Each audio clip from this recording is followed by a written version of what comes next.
Before the era of the internet, when you wanted to look up a word in a dictionary, you would do so in alphabetical order.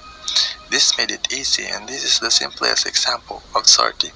And this leads us for today's topic, the different types of sorting. But first, what is sorting? Sorting refers to the operation or technique of arranging and rearranging sets of data in some specific order. It is performed according to some key value of each record. There are five identified different types of sorting, namely insertion sort, quick sort, heap sort, radix sort, and merge sort. First on the line is the insertion sort. Insertion sort is a simple sorting algorithm that works similar to the way you sort playing cards in your hands. The array is virtually split into a sorted and unsorted part. Values from the unsorted part are picked and placed at the correct position in the sorted part. For example, given array are 18, 17, 19, 8, 9. In figure 1, since 17 is smaller than 18, move 18 and insert 17 before 18. On the next figure, 19 will remain at its position as all elements in are smaller than 19. Figure 3 shows that 8 will move to the beginning and all other elements from 17 to 19 will move one position ahead of their current position. Lastly, 9 will move to position after 8 and element from 17 to 19 will move one position ahead of their current position. The array is now sorted to 8, 9, 17, 18, 19. Second type of sort is quicksort. Quicksort is a highly efficient sorting algorithm and is based on partitioning of array of data into smaller arrays. A large array is partitioned into two arrays, one of which holds values smaller than the specified value, say pivot, based on which the partition is made on another array holds values greater than the pivot value. For instance, the array 9, 7, 11, 10, 8, 12, we will sort this using quicksort algorithm.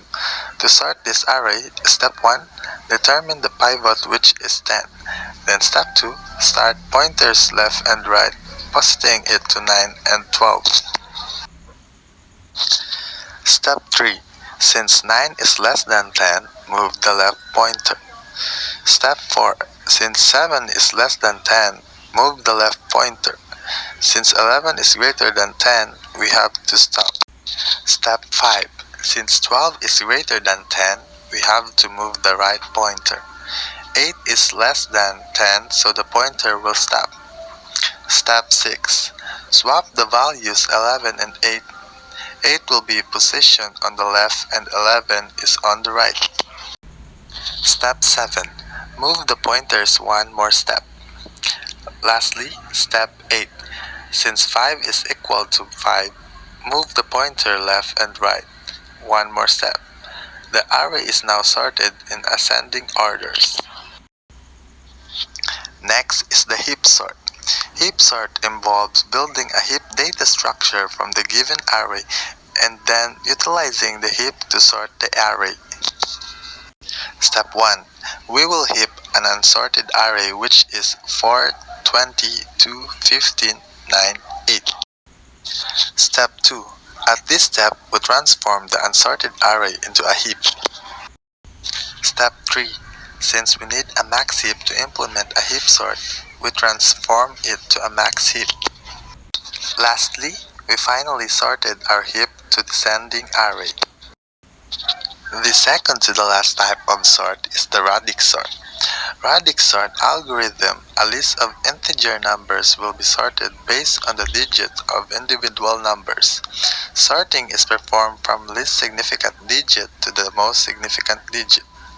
Radix sort algorithm requires the number of passes which are equal to the number of digits present in the largest number among the list of numbers. Example, we sorted our list of unsorted array into a sorted one. First, we sort the first integer from the smallest to highest, then following the second and last integer with the same order. The last type is the merge sort. Merge sort is one of the most efficient sorting algorithm. It works on the principle of divide and conquer.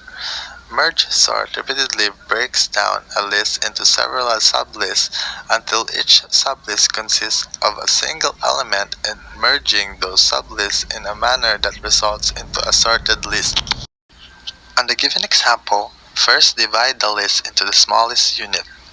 Then compare each element with the adjacent list to sort and merge the two adjacent lists. Finally, all the elements are sorted and merged. We have identified the different types of sorting, and therefore I conclude that through this, it can help us how to sort data much easier. It can be used it also on a program to sort an array for later searching or writing out to an order file or report. Applying it in real life, it is easier and faster to locate items in a sorted list than unsorted. I am James Darrell Del Rosario from BSIT 2A. Thank you and God bless.